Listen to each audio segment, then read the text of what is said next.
Rule 1 of adventuring. You can always trust goblins. Hey kids, welcome back to the channel. I am Uncle Frank and I hope that you are having a great day. Today, I wanted to sit back, relax, and have a nice fun conversation about the world of tabletop RPGs, specifically Pathfinder, First Edition. If you're a game master, from time to time, you'll occasionally have trouble deciding how to best introduce players to a given RPG. And there's a lot of different ways you can do it, but I tend to find that if you don't have something prepared, a nice little fun adventure of your own written up and ready to go, that you'll have to turn to pre-made adventures provided by someone else, whether it's the main company or a third party. Pathfinder has a lot, and I do mean a lot, of pre-made adventures. They were really cranking them out there for a bit. And of all the adventures I've read through and run as a game master, I've found a handful of them to be pretty good to use as introductory adventures for new players. Two in particular I have found to be really, really good for getting new players comfortable with Pathfinder and also potentially giving them something to not necessarily build off of, but look forward to in future Pathfinder sessions. I like both of these adventures pretty much equally, and I use them interchangeably all the time. When I am introducing a new group of people to Pathfinder, I like these adventures because they're very short. They both accomplish a very specific goal, showing off a part of the tabletop experience very well, and both of them give players a leaping off point into the world of Pathfinder if you as a game master want to continue playing within Paizo's setting of the Inner Sea. First up, I want to discuss We Be Goblins, which was the first Goblin adventure, as well as the first of the free RPG Day adventure modules Paizo has ever put out. In this adventure, in case you couldn't guess, players take on the role of one of the 4 Licktoad tribe goblin heroes sent out on a quest to retrieve fireworks that the goblins want to use.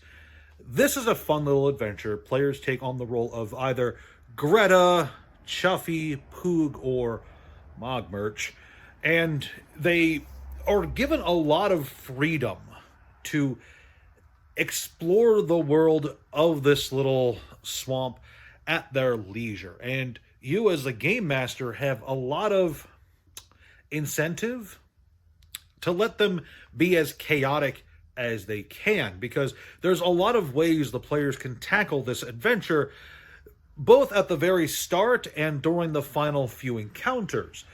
I really like this adventure, not only because it has several follow-ups that you can then run the players through as their goblin characters, but because it also ties into a lot of the other pre-made adventures Paizo put out at the time, including it sort of ties into the Jade Regent, which is one of the earlier adventure paths, and those are great.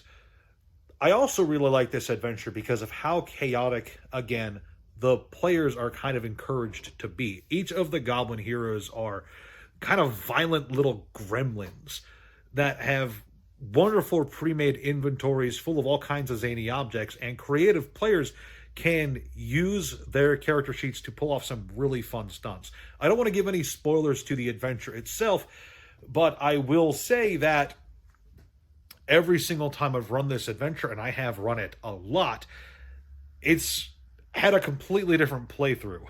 Players have done some pretty impressive things in it.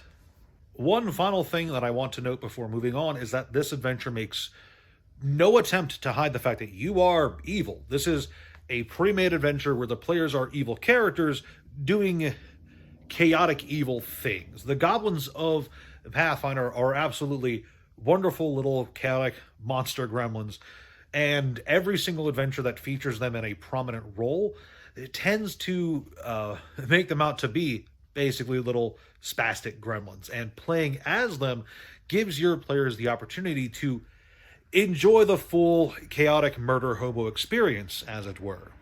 The second adventure I want to talk about is Master of the Fallen Fortress, the other early free RPG Day module. And actually, now that I think about it, I can't remember which of them came first. I want to say Weeby Goblins came out first, but now that I think about it, they're both really old, so I might be wrong about that. I just checked. I was wrong. Master of the Fallen Fortress came out first. Anywho, Master of the Fallen Fortress is great for a number of reasons. The prime one being it is an excellent example of a pure dungeon crawl adventure, which is maybe not necessarily what your players want to do for their first stint, but of the early dungeon crawl adventures I've run people through, this one is really good because it has a lot of variance in it that can lead to subsequent playthroughs to be very different, not as chaotic as Weeby Goblins encourages players to be, but there's a few options players have, not only in the dungeon itself, but how to access it, that really lets it play out differently. There's also some really fun surprises during the final encounter. Master of the Fallen Fortress is also memorable because it's one of the earliest possible introductions players can have to the Pathfinder Society as a game world concept.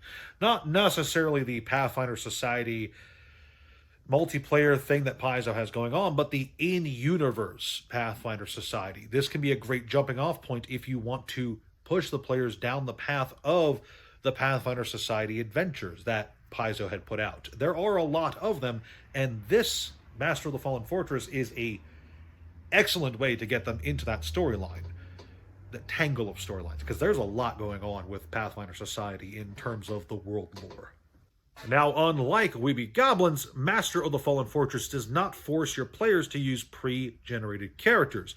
They can use pre-generated characters, but it's also totally possible for them to run through the adventure with their own creations. And it lets you as a game master kind of see what they've built for their starting characters if this is their first time doing so. It gives you not a lot as a game master to work with. After all, how you respond to their initial characters is kind of down to you. But the encounters in this adventure are, I think, malleable enough that you can kind of tweak things to adjust to what your players have built fairly easily. Remove a dude here, add a thing there, tweak the traps a bit. There's a lot going on here that you are not encouraged to change, but on subsequent playthroughs, I think there's a lot you can really kind of move around here. Which of these adventures you choose to use to introduce new players to Pathfinder is really up to you. As I said earlier, I kind of use them interchangeably, picking which one I'm going to use kind of based on nothing at all other than whim. I've run both so many times over the last decade that it's actually kind of crazy to me that I've almost memorized both of them basically by heart. It's great to have adventures that you can kind of fall back to if you need to. And as I said, not only do they serve as good introductions, but each adventure can, in its own way, serve as jumping off points into the wider world of Pathfinder. Master of the Fallen Fortress can be a great way to introduce players to the Pathfinder Society list of scenarios, and Weeby Goblins has 2 jumping off points. Not only can you follow up with the other Weeby Goblin adventures, but you can also use it to lead into other things, such as the Jade Regent. That's all I really wanted to talk about today. Would you like me to discuss other pre-made adventures, other modules, or perhaps adventure paths? Not just for Pathfinder, but for Dungeons & Dragons or another game. If so, let me know in the comment section below. I do read every single comment. Also, if you liked this video, please like the video. Consider subscribing, sharing it with a friend, all that jazz. And remember, for every like this video gets, I will be doing a push-up in the next one. So, help me get healthy, and I'll see you then. My previous video got 59 likes, which means I'm splitting this up.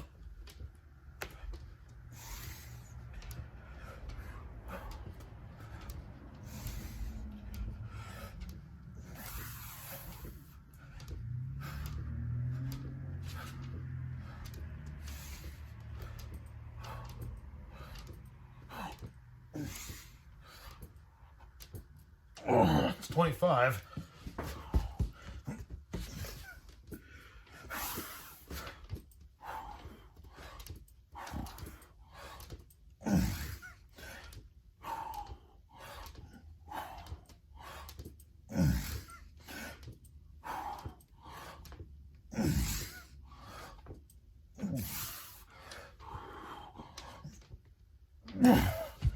It's 22. 25 plus 22 is 47. So I need to do 12 more.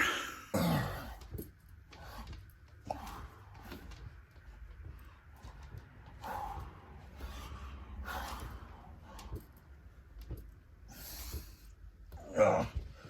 59 total.